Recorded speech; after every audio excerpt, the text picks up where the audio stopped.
Hey everyone, this is Nitro.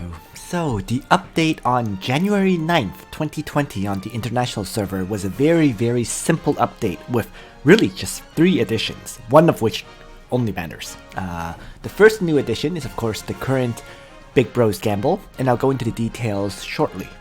Other than that, the other 2 very minor updates in truth were the addition of new love confessions. Right? They have no real meaningful effect on the game, but the 2 new love confessions are for Serena and Claret. So if you get their heart bond up to level 10, you can access their confession scene. Wow!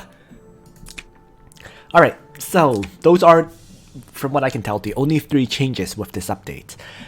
So let's go now into the Big Bros Gamble.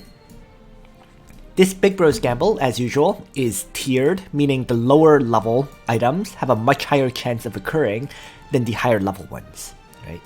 In addition, the final reward in this Big Bros Gamble is the skin for Lanford, which is Blade of the Guardian.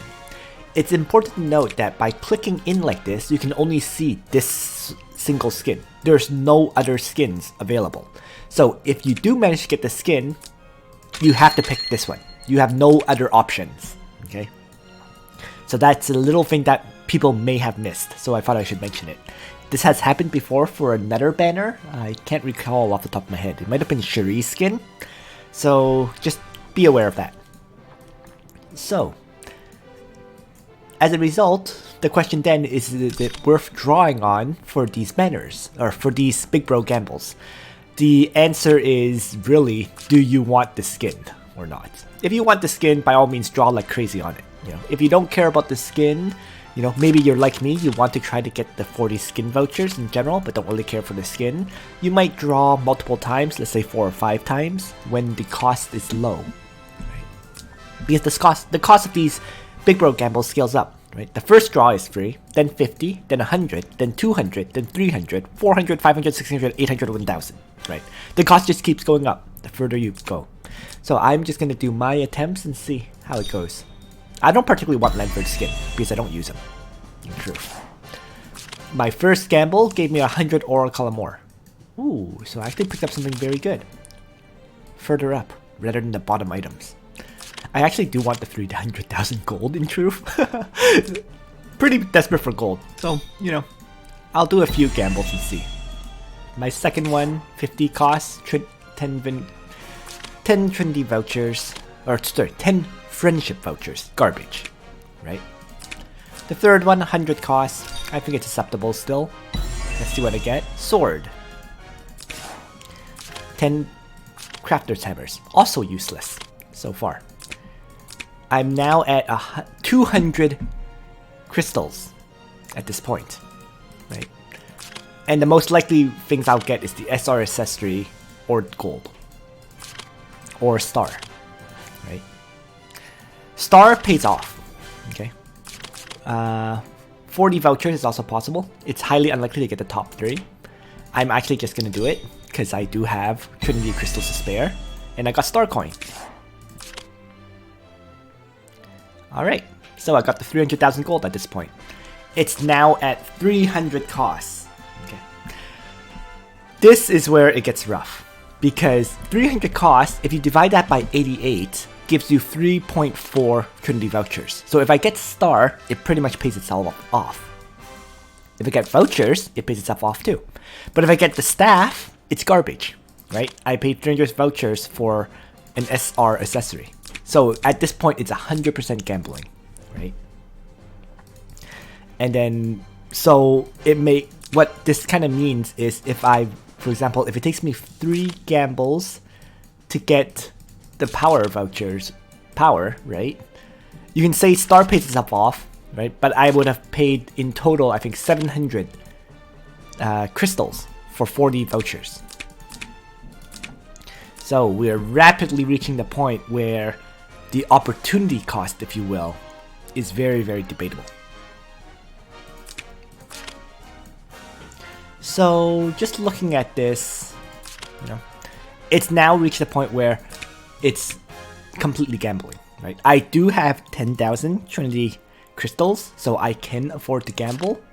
Yeah, it really comes down to whether I want the skin vouchers. For me, that is literally the payoff. I don't particularly care for Lantern skin. I don't particularly care for runestones because I have 4 of them. I don't even really care about the SSR accessory. I just really want the vouchers.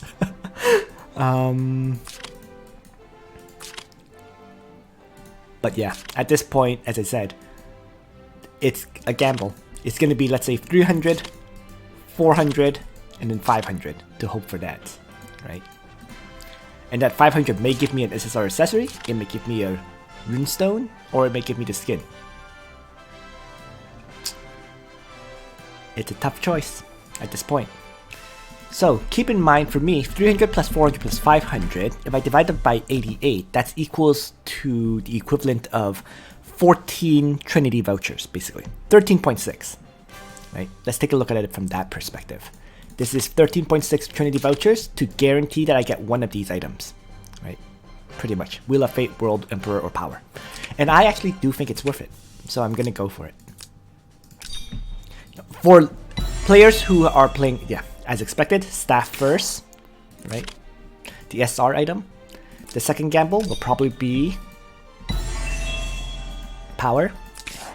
40 crystal. Well, I got the 40 skin vouchers that I wanted, right there.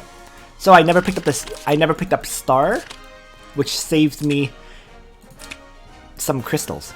Bonus. So there we go. In total, I ended up paying effectively 50 plus 100 plus 200 plus 300 plus 400 Trinity crystals, which is 1,050 Trinity crystals for 40 skin vouchers. Whether you think that is worth it is ultimately kind of up to you and what you're aiming for long term, right? I like to stock up on skin vouchers because I try to minimize the amount of money I put into this game while still getting skins for my heroes. So I felt it was worth it, you know. Generally speaking, it does cost me around 1,000 to 1,550 Trinity crystals to get those skin vouchers, right? And yeah, I mean, at this point, the remaining 4 draws is going to cost 500, 600, 800, and 1,000. So at this point, the opportunity cost keeps getting more and more expensive. You're looking at, what is it, 1,800 plus 1,100? So the remaining cost for these draws is 2,900 Trinity crystals, right? So it starts getting very expensive. So I'm very happy that I picked up the skin vouchers at this point, and I'm going to quit here. As I mentioned, I don't want the skin, I don't need the runestone at this point, and I really don't care about the SSR accessory. Certainly, actually, I should also mention, the SSR accessory is actually an interesting gamble, because when you think about it, trying to gamble for accessories here in the equipment summon, it's actually a lower chance of getting SSR using Trinity vouchers to gamble for accessories there. So in that sense, the Big Bros gamble to get an SSR accessory is can be worth it. Can be. In my personal situation, you know, I actually do want, don't get me wrong, I'm still lacking Apex boots and a lot of accessories, right? So technically, this might actually be a worthwhile gamble for me, but I just hate the fact that it's a random one, right? You already get one random SSR accessory every single week from doing timeless trials, you know, so whether that one is worth it is up to you. I generally don't feel it's worth it, you know. Of course, with that said, if your random accessory turns out to be one that you need desperately because you cannot farm for SSR accessories in general, then it may be worthwhile. At the end of the day, it's all a balance. So, assuming normal luck, right?